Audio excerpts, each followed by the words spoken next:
These control dramas are reinforced by fears, obviously. I mean, if you don't do something, I'm going to leave you.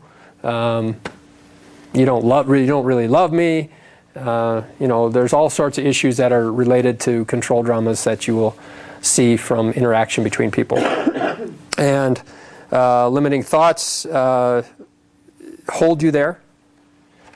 You will stay in a control drama if you obviously don't have the information, the understanding to transcend out of them, and we're going to go into that in a minute. And they become codependent. You get used to this. And some people don't want to live without it. And that's also a challenge to transition. You become so codependent on them that that's the only thing that makes you feel good. Some other ways that we learned how to use control dramas. Again, it's about taking energy. People don't know they're taking the energy. They don't necessarily feel it physically. They feel uplifted. They don't know why, but they are subconsciously programmed that this is what did it for them by playing these games. And so we learned from also at a young age how many people went up to their sibling and did boo. Right? Now, that is a little more cynical in the sense of taking energy because you're actually inducing an energy release. Okay, when you say boo to somebody and you actually shock them, the energy just goes like that on the top of their head. And the other person is there, like a sponge, and they don't know that they're doing it deliberately. But we all know we've been in that situation, and when you know it works, you do it a lot. Tickling. Well, tickling is also control drama, absolutely. It's a form of abuse. Absolutely, and that's an energy release. So yeah, when you can induce those energy bursts, you find that this is pretty cool. And I know from doing it myself that I felt something from that, from making other people afraid, from causing them to release that energy. I felt something. I may not have understood it at the time. Okay, competition. This is a contentious subject for a lot of people because we've been programmed for control, and thus we've been programmed to compete for energy.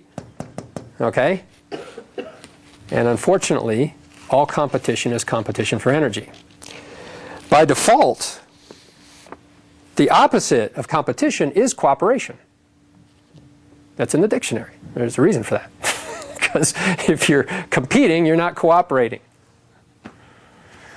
Okay, and the ecological definition for competition, a natural one, is the simultaneous demand of two or more organisms for the limited environmental resource, such as nutrients, living space, or light.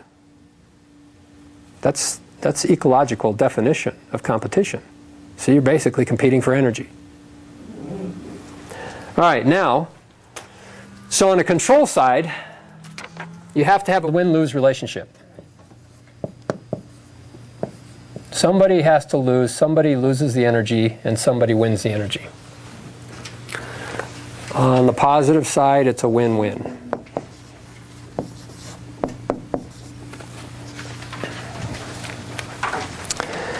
So, any form of competition, we'll talk about this more because it's important.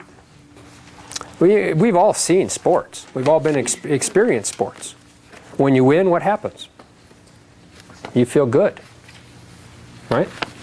What happens to the losers? They feel pretty much terrible. Okay, you see it on TV, especially with these national teams, and you watch the teams go into the locker room or the celebration afterwards, and the losers are never celebrating, and the winners are always celebrating, and they're always going into the locker room all pumped up, and this is it. They're taking energy. They have won the control drama. Okay, if there's a competition by itself means that no matter what form of competition it is, there can be no win-win. So it can't be positive. Now, there are maybe sports outside of those that are more independent that are not as competitive. Long distance running, marathoners, but you know what, they're still competing. But a lot of times they're trying, sometimes, not a lot of times, sometimes they're trying to just achieve a higher level of their own skill. Okay, rare as that may be, it does happen. And I will say it's rare. Because after all, what's the purpose in some cases? I mean, what are you trying to achieve? Self-love, self-respect, self-acceptance by doing that? I mean, a lot of times if you push yourself to those kinds of limits, you actually cause physical harm. So that's not what I call self-love. You know, you're not supposed to do yourself harm. That's when you truly love yourself. So ultimately, there's got to be an agenda to why they're doing it. Now, it could be an emotional agenda. It doesn't necessarily have to be a monetary, trying to win a prize or money. It doesn't necessarily have to be that they're trying to take energy from other people, but they are trying to fulfill some need that they have. And again, I was a long-distance runner. I was running away from stuff back then. There's no question about it. I'll not hide that from anybody. I was trying to run away from my life, and I built up trauma in my system, which I had to unravel. Well, thank goodness I learned before it was too late that I could heal that and unravel it.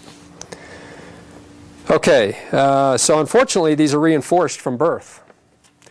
And you can imagine why most men are taught to be competitive. Okay, most boys are brought up to be aggressive, independent, assertive, powerful. Don't show your fear, close down your chakras, you know, and beat the other kids. Not physically, but in sports. It's happening on both sides of the scale. We all know that women are also experiencing this, but not quite to the degree that men have over the years. And which is why men have learned to be better intimidators, generally, than women. Because the sports teach you how to intimidate. You're actually hurting somebody, you're beating them, and you're feeling good about it.